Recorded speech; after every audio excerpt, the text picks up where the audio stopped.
Om Swastiastu, Assalamualaikum warahmatullahi wabarakatuh, salam sejahtera bagi kita semua, salam nama budaya dan salam harmoni. Terima kasih atas kesempatan yang telah diberikan kepada kelompok kami, selaku kelompok 3 dari kelas 3D S1 Akuntansi yang akan menginformasikan mengenai topik 3, standar auditing dan kode etik angkutan publik pada mata kuliah auditing 1.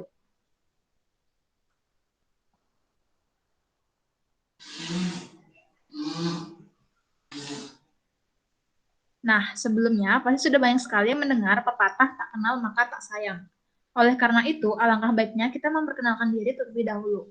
Yang pertama ada saya sendiri, Erika Alicia dengan NIM 2017 051094 dan dua rekan saya. Baik, perkenalkan nama saya Nikoma Natia Rayu dengan NIM 20170511103. Selanjutnya, Baik, perkenalkan nama saya Nikadek Putri Yuliantari dengan NIM 2017051108.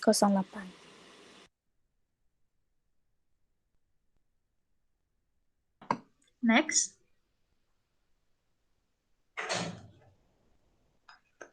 Nah, materi pertama akan dibawakan oleh saya sendiri tentang standar auditing.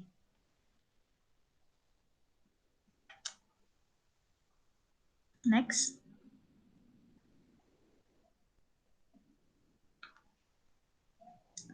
Yang pertama ada standar auditing. Nah, sebelum kita mengetahui pengertian standar auditing, alangkah baiknya kita mengetahui pengertian audit terlebih dahulu. Audit merupakan suatu proses sistematik untuk memperoleh dan mengevaluasi bukti empiris secara objektif mengenai pernyataan-pernyataan tentang kegiatan dan kejadian ekonomi. Sedangkan standar audit merupakan sebuah aturan yang ditetapkan agar bisa dijadikan sebagai pedoman khusus untuk menilai dan melakukan evaluasi mengenai laporan keuangan suatu perusahaan yang bertujuan untuk menetapkan tingkat kesesuaian antara pernyataan-pernyataan tersebut dengan kriteria yang telah ditetapkan. Next.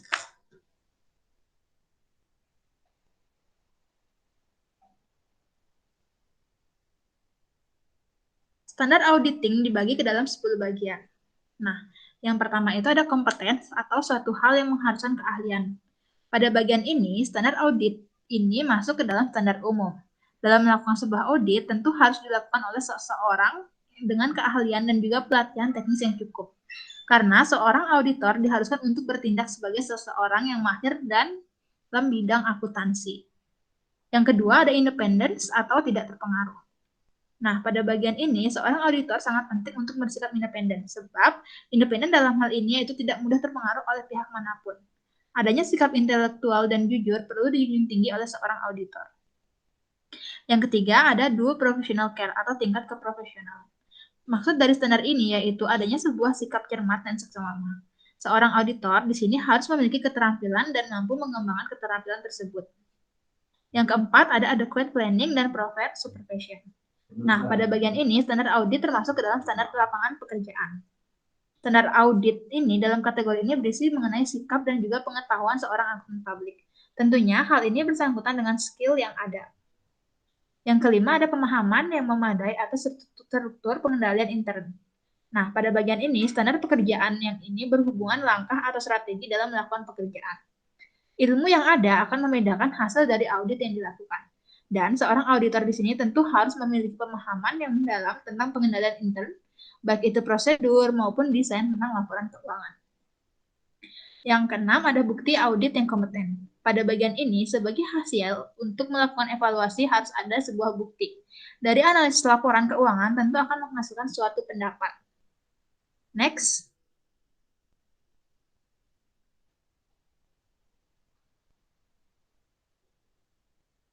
Yang ketujuh, ada financial statement present in accordance atau sesuai dengan prinsip akuntansi. Nah, pada bagian ini sudah memasuki tahap laporan. Laporan ini menjadi bagian hasil akhir dari rangkaian standar audit. Maksud dari standar ini yaitu laporan audit harus menyatakan telah disusun sesuai dengan prinsip akuntansi yang berlaku umum. Hal tersebut mencakup konvensi, aturan, dan prosedur yang dibutuhkan untuk membatasi praktik dalam akuntansi yang berlaku. Yang kedelapan ada konsistensi in the application atau harus konsistensi. Nah, pada bagian ini, hasil laporan auditor tentu harus menunjukkan apabila ada ketidakkonsistenan penerapan prinsip akuntansi. Tujuan dari konsistensi ini yaitu untuk memberikan jaminan daya banding terhadap laporan keuangan. Yang kesembilan, ada isi laporan harus dipandang memadai dan mencakup semua hal.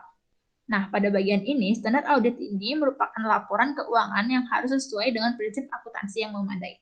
Baik itu dari segi susunan, bentuk, isi laporan, serta catatan atas laporan keuangan. Dan yang terakhir, ada expression of opinion atau pendapat yang sesuai. Nah, pada bagian ini, laporan audit harus memuat secara keseluruhan dalam standar yang telah ditentukan. Hal ini untuk menghindari kesalah penafsiran seseorang. Bahkan, standar pelaporan ini harus dikaitkan dengan laporan keuangan yang ada saat ini. Next.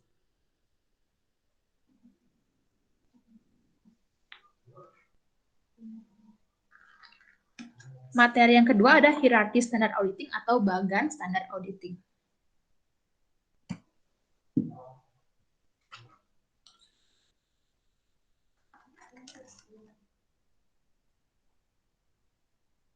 Hierarki standar auditing atau bagan standar auditing telah ditetapkan dan disahkan oleh Ikatan Akuntansi Indonesia yang terdiri dari 10 standar dan dikelompokkan menjadi 3 kelompok besar, yaitu ada standar umum, standar pekerjaan lapangan, dan standar pelaporan. Yang pertama ada standar umum. Nah, standar umum ini dibagi menjadi 3 bagian. Yang pertama ada kualitas dan pelatihan teknis yang memadai, yang kedua ada independensi dalam sikap mental, dan yang ketiga ada penggunaan kemahiran profesional dengan cermat dan seksama. Dan standar yang kedua ada pekerjaan lapangan. Nah, pada standar pekerjaan lapangan ini dibagi ke dalam 3 bagian. Yang pertama itu ada perencanaan dan supervisi audit, yang kedua ada pemahaman yang memadai atas pengendalian intern, dan yang ketiga ada bukti audit kompeten yang cukup. Dan yang ketiga itu ada standar pelaporan. Standar pelaporan ini dibagi ke dalam 4 bagian. Yang pertama ada pernyataan tentang kesesuaian laporan keuangan dengan prinsip akuntansi yang berlaku umum. Yang kedua, pernyataan yang mengenai ketidakkonsistenan dalam penerapan prinsip akuntansi yang berlaku umum. Yang ketiga, ada pengungkapan informatif dalam laporan keuangan. Dan yang keempat, ada pernyataan pendapat atas laporan keuangan secara keseluruhan. Dan ketiga standar ini merupakan pernyataan standar auditing atau PSA dan interpretasi pernyataan standar auditing atau PSA. Sekian materi dari saya, selanjutnya akan dipaparkan oleh rekan saya. Baik, terima kasih atas waktunya. Materi selanjutnya yakni etika profesi. Next. Nah, yang pertama pengertian etika profesi. Etika profesi terdiri dari kata etika dan profesi, di mana etika berasal dari bahasa Yunani yaitu ethos. Secara etimologis, ethos ini berbentuk jamak yang memiliki arti sifat, kepribadian, dan karakter. Jadi dapat disimpulkan bahwa etika adalah tingkah laku, sifat, ataupun karakter yang baik dari seorang individu terhadap lingkungannya. Sedangkan profesi berasal dari kata serapan, yakni profes, yang artinya adalah janji. Janji yang dimaksud adalah janji untuk melaksanakan kewajiban dan melakukan tugas-tugas, baik sementara maupun permanen. Dengan begitu, dapat disimpulkan bahwa etika profesi merupakan tingkah laku atau karakter dari seorang karyawan dalam melakukan kewajiban berupa tugas-tugasnya, baik sementara maupun permanen berdasarkan profesi yang diembannya. Selanjutnya,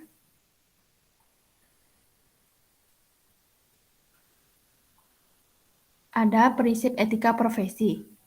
Pada dasarnya, etika profesi memiliki beberapa prinsip yang cukup penting, di mana prinsip tersebut harus tetap diutamakan dalam melaksanakan etika profesi. Prinsip-prinsip tersebut antara lain yang pertama prinsip tanggung jawab. Maksud dari prinsip ini adalah bahwa semua profesional wajib bertanggung jawab atas pekerjaan yang dilakukan. Sebagai profesional, di mana harus bertanggung jawab terhadap dampak dari keputusan dan apapun yang dibuat dalam pekerjaan pada kehidupan orang lain dan juga masyarakat umum. Yang kedua, prinsip keadilan. Maksud dari prinsip ini adalah bahwa seorang profesional harus selalu mementingkan nilai keadilan dalam pekerjaannya. Apapun yang dilakukan harus adil dan diberikan pada siapapun yang berhak, apalagi bagi profesi yang melayani rakyat seperti petugas kesehatan, polisi, dan lain sebagainya. Yang ketiga, prinsip otonomi. Profesional dalam dunia kerja memiliki kebebasan dan wewenang untuk bekerja sesuai dengan profesinya. Hal ini juga berarti seorang profesional memiliki hak untuk melakukan atau tidak melakukan sesuatu berdasarkan kode etik profesi yang berlaku. Dan yang terakhir, prinsip integritas moral. Dalam etika profesi, integritas moral sangat penting karena merupakan kualitas kejujuran dan prinsip moral yang dilakukan secara konsisten sebagai seorang profesional. Sebagai seorang profesional, seharusnya sudah ingat akan menjaga kepentingan profesi, diri sendiri, dan juga memikirkan kepentingan masyarakat. Next.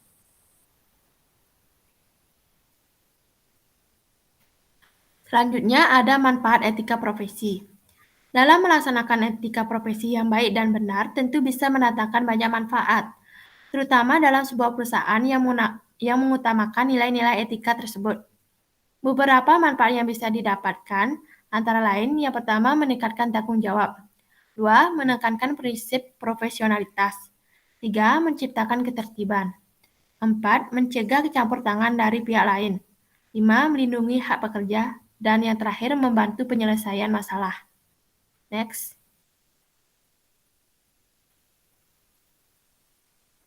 Selanjutnya ada tujuan dan fungsi etika profesi. Etika profesi tidak hanya bertujuan untuk membuat kita bertindak lebih profesional saat bekerja, tetapi juga etika dalam menjaga kesejahteraan orang-orang yang tergabung dalam profesi yang dipilih. Selain itu, jika semua anggota profesi dapat menjaga perilaku dan membuat keputusan sesuai dengan aturan etika, maka mutu profesi tersebut pun akan meningkat dan standar baku yang tepat bagi profesi tersebut dapat ditetapkan. Jadi, setiap orang yang tergabung dalam sebuah profesi harus berpegang pada etika profesi dengan tujuan tidak hanya mengembangkan diri sendiri, melainkan juga mengembangkan organisasi serta semua orang yang memiliki profesi yang sama. Nah, selanjutnya ada etika profesi yang memiliki fungsi sebagai berikut. Yang pertama, etika profesi sebagai pedoman bagi seluruh profesi tentang prinsip profesionalitas yang telah ditetapkan. 2. Sebagai alat kontrol sosial bagi masyarakat umum terhadap suatu profesi tertentu. Dan yang terakhir, sebagai sarana untuk mencegah adanya campur tangan dari pihak lain di luar organisasi tersebut yang terkait dengan hubungan etika di dalam keanggotaan suatu profesi. Baik, sekian materi yang saya jelaskan. Selanjutnya dijelaskan oleh rekan saya.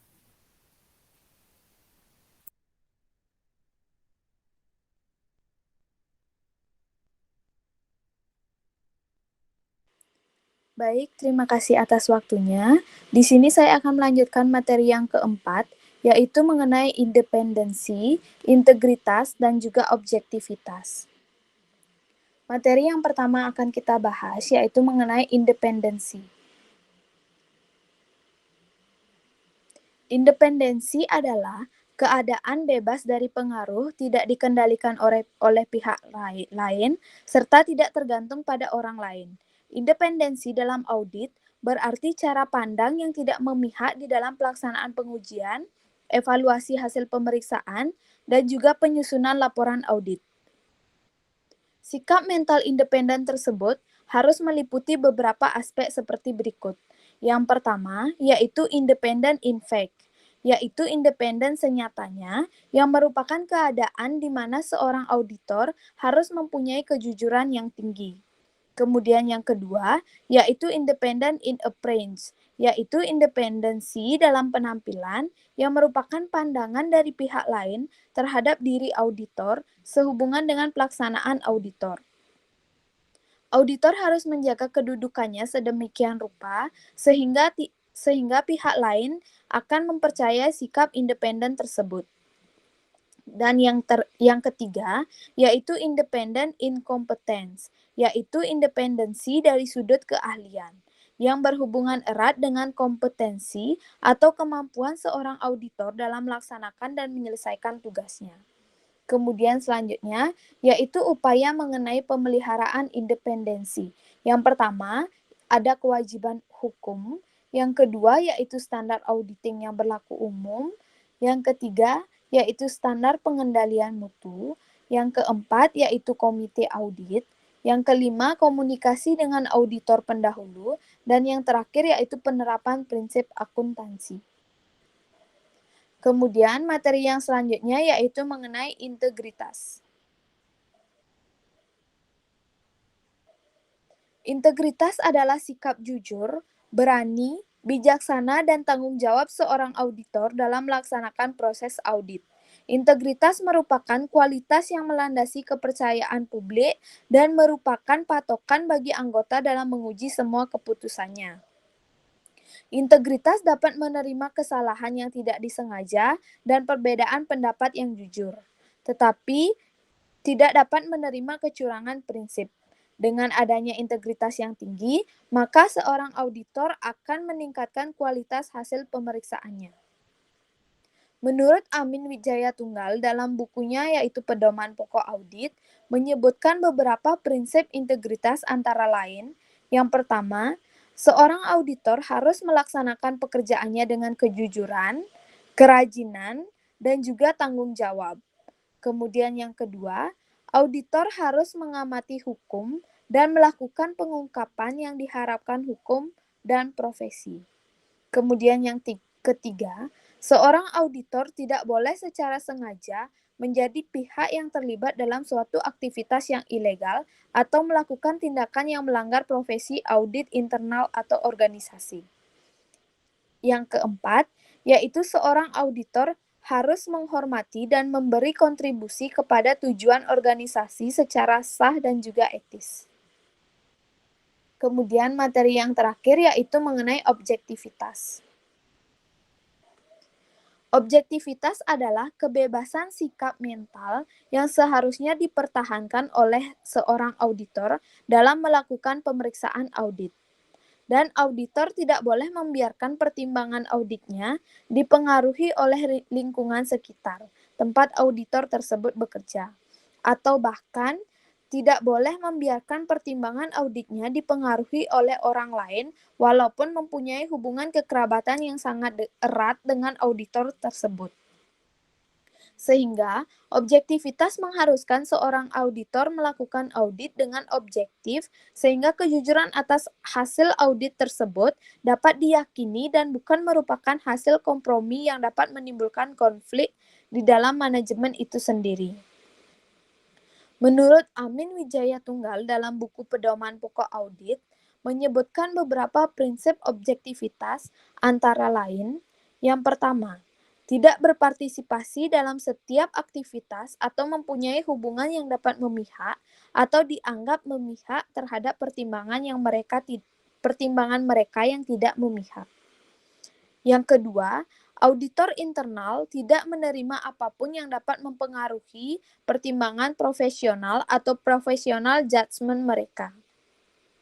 Dan yang ketiga, yaitu auditor internal harus mengungkapkan semua faktor material yang mereka ketahui, yang jika tidak diungkapkan, itu akan dapat mendistorsi aktivitas pelaporan yang telah ditelaah.